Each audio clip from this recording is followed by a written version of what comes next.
en el marco, como bien lo planteamos, de la conmemoración del Día Nacional de la Oración, pero más allá, un poco conocer qué impacto se ha tenido precisamente este día y sobre todo, como lo escuchábamos ahí en el preámbulo, sobre la necesidad de llenar esos vacíos y esas conductas que socialmente encontramos hoy en día y que son a veces muy apremiantes para la sociedad que tenemos. Sí, muy buenos días, licenciado Ernesto. Buenos días a toda esta linda audiencia. La verdad, ha provocado como iglesia un impacto en lo que es el Día Nacional de Oración por El Salvador.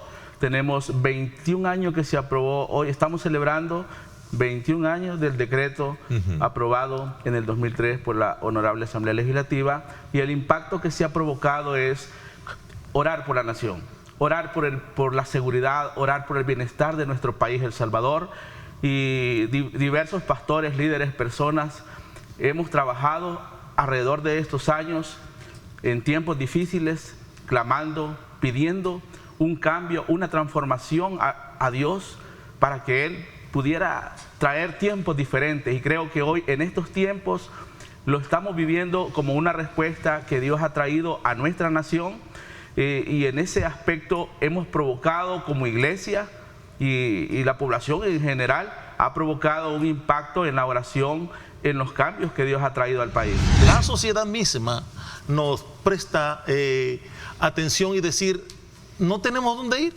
¿Qué recursos tenemos? 21 años de estar orando al Señor, pastores, ministros, iglesias, pueblo, incluso, independientemente la religión que ostente. Sí. La oración es, hasta el día de hoy, el medio por el cual podemos ver cambios significativos en una sociedad. ¿Y estos 21 años se ven reflejados con este incentivo de conmemoración o celebración año con año? En su totalidad. Desde el 2003 que se aprobó esto en la Asamblea. En su totalidad. Si hacemos retrospectiva de lo que realmente nuestra sociedad ha vivido, podemos ver ahora cambios significativos en una seguridad que no teníamos. Ver a un niño ahora jugar en la calle a horas que antes no podría ser.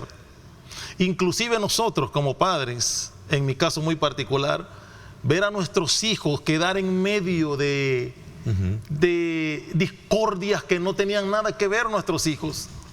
Ver en una zozobra tan compleja, tan difícil, como padres teníamos que salir a dejar a nuestro hijo a un microbús, a un transporte, por el miedo o el temor. Sin embargo, la oración viene como a tranquilizar e impacta directamente tanto en la psicología, en el área social, en el área económica, porque de alguna manera la oración es lo que nos mueve para pedir a Dios que haya un cambio. ¿Qué es lo que estamos viendo ahora? El resultado de la oración de 21 años. Que ustedes no se oponen precisamente a aquel que en su momento delinque y que esté pagando las consecuencias de su comportamiento. Es interesante porque lo traigo a bien, Pastor Abel García, porque en algún momento hemos logrado ver capturas de evangélicos o personas que profesan la fe y que han estado en el pasado siendo miembros de grupos delictivos y que ahora han estado y que se han refugiado precisamente en la iglesia. ¿La iglesia no es encubridora de estos? Bajo ninguna Cuénteme circunstancia. un poquito, ¿cómo ustedes percibieron esta situación que se dio en el contexto de varias capturas de pastores y miembros de iglesias? Correcto. El punto es bien complejo. Vea, particularmente sí pude observar que con viabilidad, con sencillez, personas se acercaron no para refugiarse, sino para ser parte de un cambio.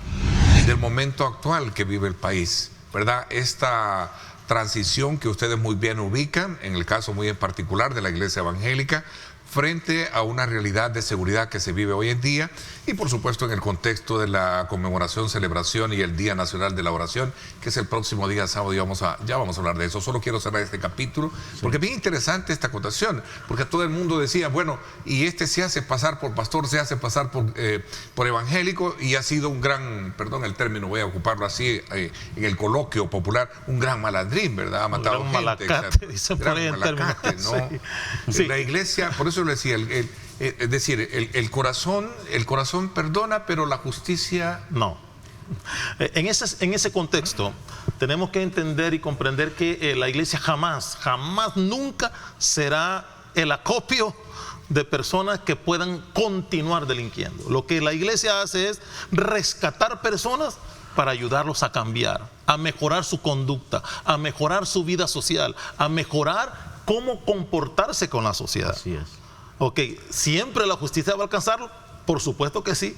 Que en su misericordia Dios de alguna manera algunos los bendice, otros no. Esa es otra cosa que tendríamos que entenderlo. Pero la iglesia jamás, nunca va a percibir o aceptar que alguien continúe haciendo lo que está haciendo cuando ha llegado a un lugar de remanso, de paz, de tranquilidad, donde puede cambiar para bien, para mejor y ayudar a la misma sociedad que un día también él afectó. Pastor Ramos. Sí, con relación a ese punto, algo que mencioné hace un momento, que la verdad la palabra de Dios habla de que las consecuencias nos alcanzan según nuestros actos. Y la verdad, cuando referimos que vemos pastores que hoy que entraron en lo del régimen de excepción y hoy están pagando una condena, y algo que quiere explicar que Dios es un Dios de misericordia, que Él viene a regenerar las vidas, que en algún momento esas vidas fueron regeneradas, Dios los transformó, el Señor vino a sus vidas, nos transformó, los transformó, pero sabemos que ellos tenían una trayectoria no agradable en el pasado. A pesar que Dios transforma, perdona, y estas personas después ellos comenzaron a ejercer en una función de liderazgo, de pastor dentro de la iglesia, ahora debemos de saber que las leyes, los gobiernos son puestos por Dios y Dios los pone para establecer justicia. A pesar que el Señor Jesucristo perdonó, regeneró estas personas, pero las leyes están para poder cobrar las facturas de nuestros malos actos. El sábado es el Día Nacional de la Oración. Cuéntenme un poquito para cerrar este ciclo ya de conversación. Este sábado 23 celebramos 21 años del decreto del Día Nacional de Oración por El Salvador. Decreto 161, y estaremos desde las 5 de la mañana en la Plaza Libertad, donde estarán diferentes iglesias hasta las 3 de la tarde, donde continuamente estaremos orando, clamando, haciendo peticiones delante de Dios para seguir clamando por nuestra nación. A las 12:45 estaremos en la cadena ASDER, donde le invitamos a todo el país para que nos podamos unir a clamar por nuestra nación. Y a partir de las 4 de la tarde, el magno evento de cierre de celebración en la Plaza Gerardo Barrio, donde estarán representantes de diferentes denominaciones, personas de diferentes entidades, para poder juntos clamar por nuestra nación. Plaza Libertad. Plaza Libertad. Plaza Libertad, 4 de la tarde, sábado 23 de noviembre. Bueno, ministro, quiero comenzar con este tema, que por cierto, pues creo que siempre lo hemos abordado, que tiene que ver con la movilidad en el tráfico. Hemos recibido muchas denuncias hoy en día, y voy a comenzar con esto, sobre todo porque se están generando, qué bueno, por el incentivo del tema de la construcción, pero ¿cómo es posible que empresas constructoras en su momento ocupen la calle para poder desarrollar, decía alguien por ahí, sus mezclas y obstaculicen el tráfico? Ese es un punto que, ¿cómo está dentro de la agenda de control que tienen en este caso Obras Públicas? Sí, bueno, normalmente en las construcciones, en los proyectos de construcción privadas, pues no se debería obstaculizar nunca la vía, ¿verdad? Sí. Ni la acera tampoco. Primero porque es de utilidad pública, ¿verdad? Para que las familias salvadoreñas la puedan ocupar, no para que un privado pueda desarrollar un proceso constructivo, y pues aplica para ambos, ¿verdad? Tanto para la calle como para las aceras. Ahora bien, hay ciertos momentos en los cuales sí hay ciertos permisos que nosotros otorgamos. Voy a dar un ejemplo. Ahí están unas imágenes, mire, ministro. Ahí están unas imágenes, por ejemplo, ¿verdad? De alguna construcción. Vamos a revisar y vamos a aplicar las infracciones que sean necesarias y hablar con las empresas constructoras, ¿verdad? 87 Avenida, me dicen que es. 87 Avenida, ok. Pero sí hay algunos puntos, y eso sí quiero mencionarlo, hay algunos momentos o algunos puntos y algunos permisos que sí solicitan la empresa privada. Por ejemplo, tiene que hacer la conexión de agua potable, de aguas negras y de aguas lluvias, por ejemplo. Entonces tiene que conectarlo a la red existente y muchas veces se le solicitan a través de los PAMS o a través del Ministerio de Vivienda, porque ellos son quienes dan los permisos de construcción. Luego pues va a ser esta entidad, la DOT, que es una nueva entidad que entiendo yo que entraría en vigencia muy pronto, ¿verdad?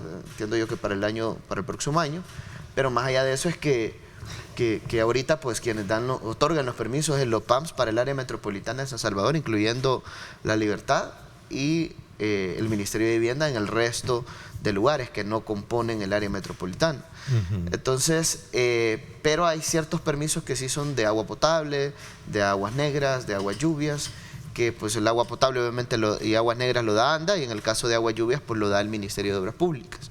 Entonces, en esos momentos pues tienen que hacer excavaciones en la vía, y esas excavaciones pues si no es algo que se pueda evitar, ¿verdad? Claro, porque parte de lo que tiene que hacerse. Y muchas veces se le pide mejora al sistema. Los camiones, como veíamos ahí. Pero los camiones y este tipo de cosas, obviamente, complica más la situación. Complica el tráfico, no piden permiso, entre otro tipo de cosas. Claro, ¿verdad? También habría que ver, ¿verdad?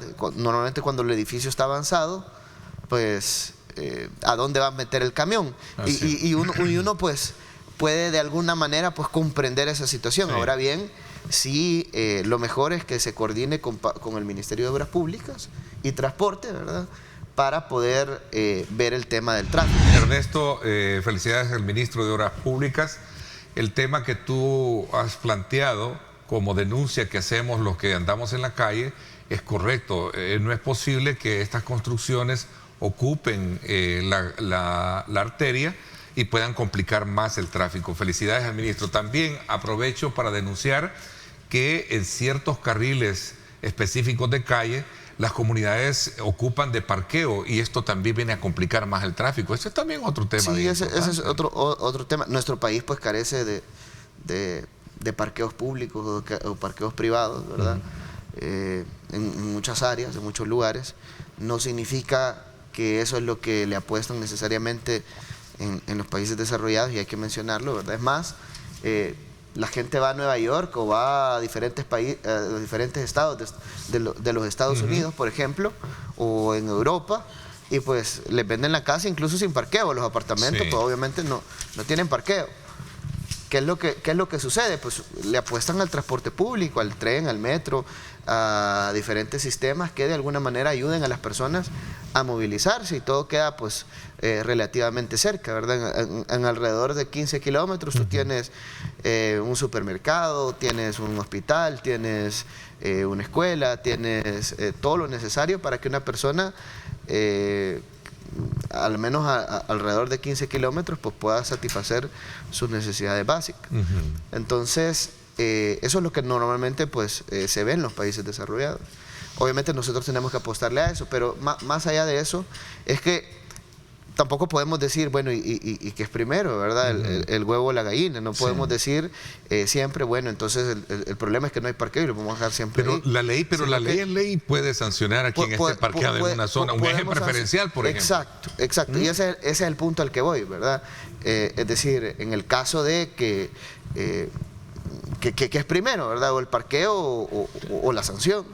Yo creo que hay mucho desorden en varios puntos, y pues sí tenemos que de alguna manera pues empezar a liberar ejes preferenciales, empezar a liberar diferentes lugares.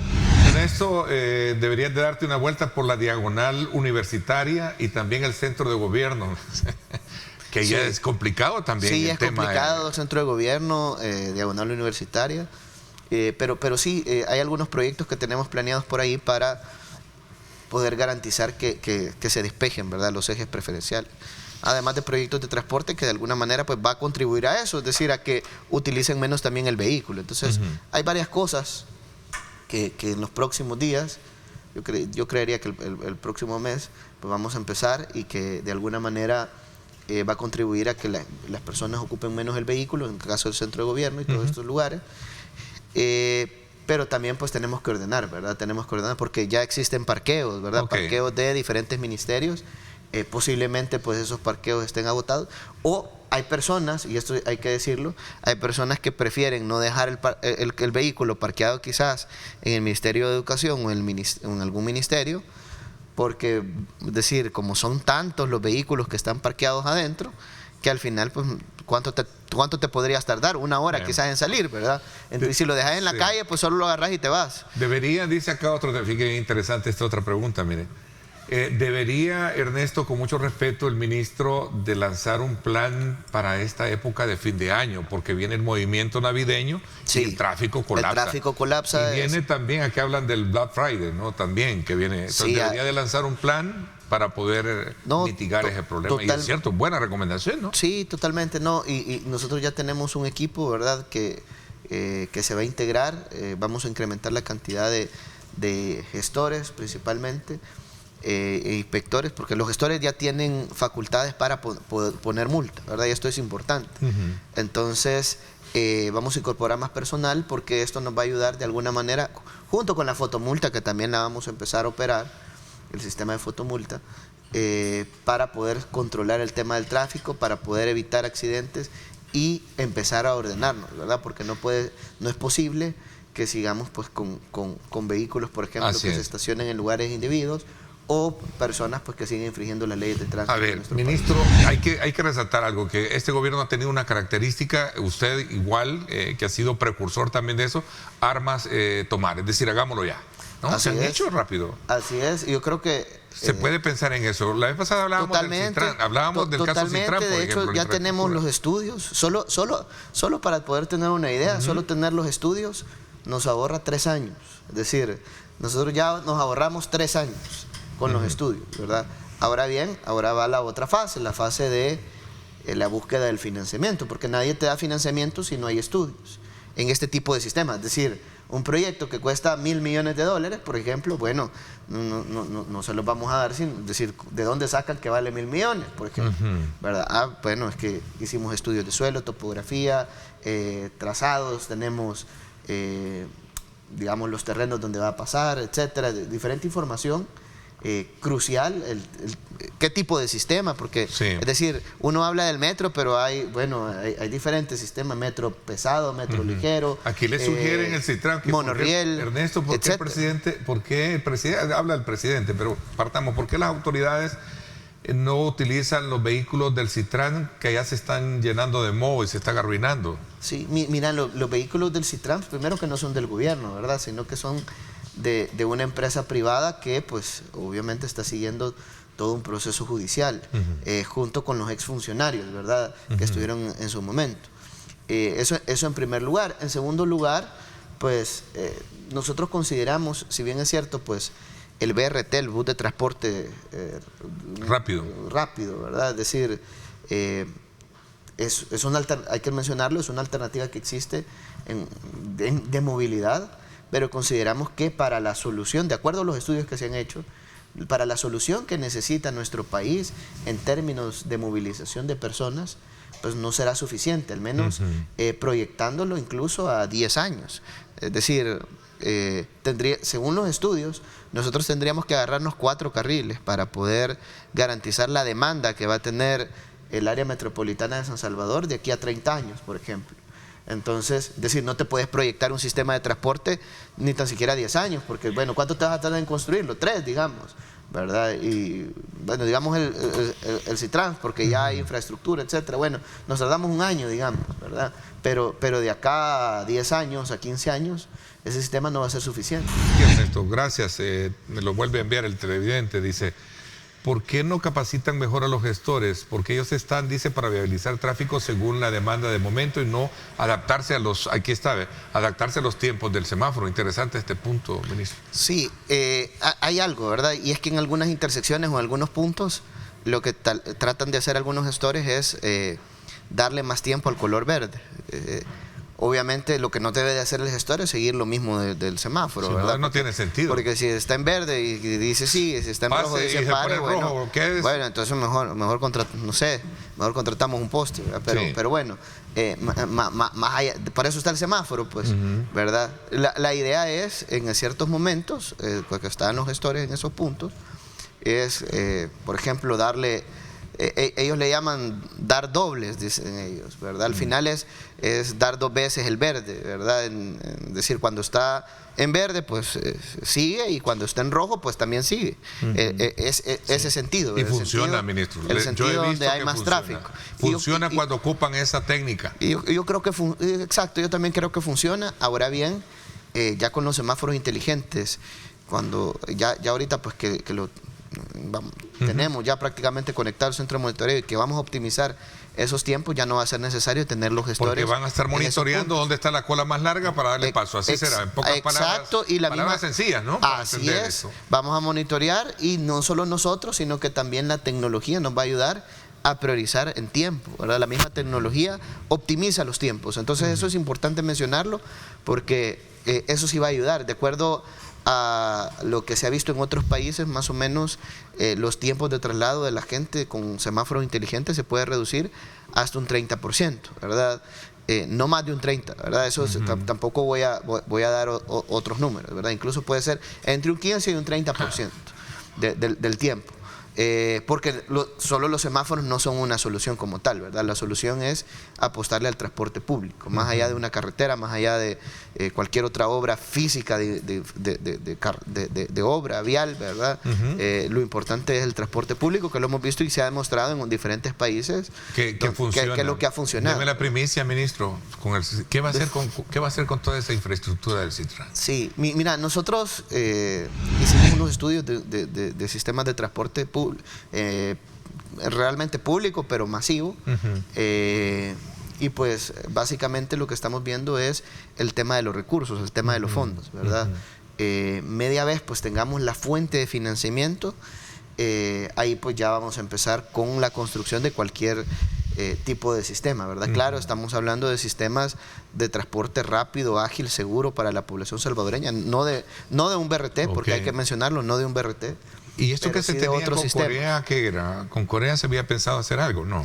Fíjate que con Corea estamos viendo, vimos los chorros, y hemos estado viendo el tema de la ampliación de la carretera litoral. Eso es lo que estamos viendo nosotros. Ahí sí estamos viendo con ellos. Pidiendo, mire, que de Zacatecoluca abra el desde doble Zacatecoluca hasta Usulután. Hasta Usulután. Entonces, eso lo estamos viendo con Corea, el tema de la financiación.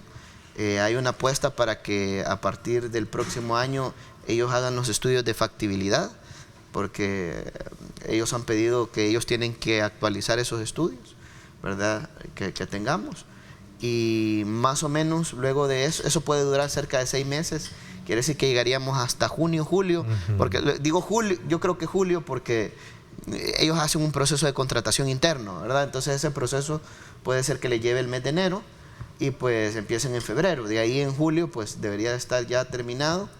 Y luego viene la parte de aprobación, ¿verdad? Que no te sabría decir cuánto se podrían tardar. Según lo que hemos conversado, que ese mismo año podría estar aprobado el financiamiento. Y luego viene la parte de construcción, ¿verdad? Que sería por el tipo de fondos con el que se está visualizando el proyecto, la tasa rondaría entre el 0.5%, 0.05% o 0.05 o 0.10. Sería de gran impacto ampliar la calle a 2 carriles de Zacatecoluca a Usulután, porque ahí hay un gran... Es necesario no solo la litoral, sino que la Panamericana también. Sí, también la Panamericana. Pero digamos, estamos visualizando ese tema de los recursos, ¿verdad? Con ellos. Y bueno, cuando se llegue a aprobar, nosotros vamos a dar con gusto el anuncio y todo, ¿verdad? De este tema. Pero lo importante es que sí se están gestionando los recursos para desarrollar proyectos de gran envergadura. Porque ese es un proyecto que podría rondar los 400 millones de dólares. 400, más o menos. 400 millones de dólares. 400 millones. La ampliación de la litoral. De la litoral. Son buenas noticias para el oriente del país, para los migueleños, ¿sí? ¿Tenemos? Sí, la verdad que es buena noticia porque ya se está viendo el tema de la financiación, ¿verdad? No, me refiero yo en el caso muy en particular del Boulevard Gerardo Barrios. Sí, bueno, el periférico Gerardo Barrios prácticamente ya está terminado. Estamos únicamente en algunos retoques, limpieza de la carretera, ¿verdad? El periférico son 21 kilómetros nuevos que se... Bueno, ahí está la carretera, ¿verdad? Pues, Precioso se ve eso. hermosa, ¿verdad? Eso lleva varios pasos desniveles. Por ejemplo, ahí hay un túnel, está la carretera elevada, un túnel, ese es un paso elevado que lleva también el primer paso a desnivel de San Miguel. Bueno, no solo se construyeron uno, se han construido como 4 en el mismo periférico Gerardo Barrios. Pero sí es un proyecto que va a cambiar la movilidad para todo el oriente del país y que ya está a punto de habilitarse, ¿verdad? Hay que mencionar esto porque ya estamos a días, diría yo, de habilitar la carretera para que todas las familias del oriente del país pues, puedan reducir sus tiempos de traslado. Más o menos uno puede tardarse 1 hora o más al ingresar por San Miguel, y con esto pues uno puede tardarse más o menos entre 20 y 25 minutos, es decir, el tiempo se va a reducir drásticamente.